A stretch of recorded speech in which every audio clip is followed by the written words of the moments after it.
Of all the great myths surrounding the United States Constitution, perhaps the greatest is that the delegated enumerated powers granted to Congress are a safeguard of liberty.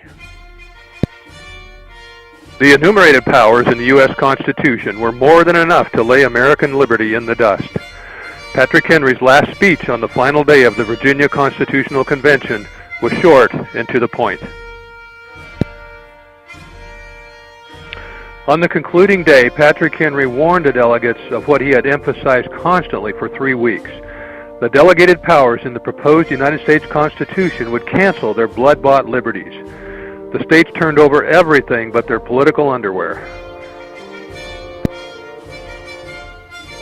The control of the purse and the wielding of the sword were the two most important delegated powers turned over to the central government by the Constitutional Convention.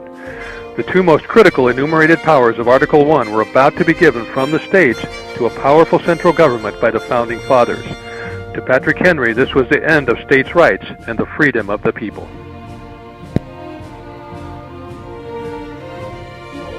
On June 9, 1788, he expanded on the dangers of the U.S. Constitution as proposed by the Founding Fathers. At the same time, the proposed United States Constitution offered no advantages over the Confederacy. The dangers not foreseen by the Constitutional Convention include very superficial checks and balances in name only, direct tax on persons replacing state requisition, removal of defense to the central power, and the supremacy of the federal laws. I look on that paper as the most fatal plan that could possibly be conceived to enslave a free people, he concludes. If such be your rage for novelty, take it.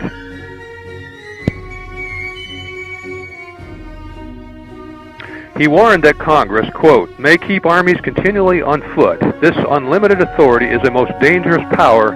Its principles are despotic, end quote.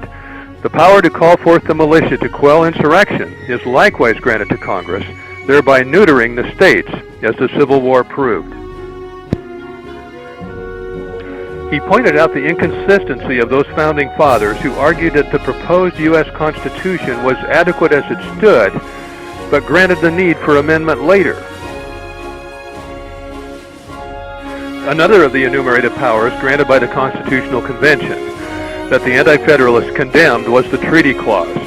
This dangerous provision made treaties with foreign powers superior to the U.S. Constitution and the state constitutions. And Patrick Henry laid bare the one great defect in his political thinking.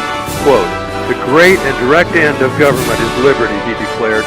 Secure our liberty and privileges, and the end of government is answered, end quote.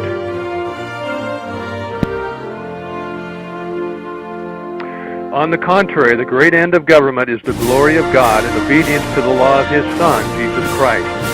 If that were secured by the United States Constitution, human liberty is a blessed consequence. If it is denied by the Founding Fathers, human liberty will perish. At historymythbusters.wordpress.com, you get the story behind the story.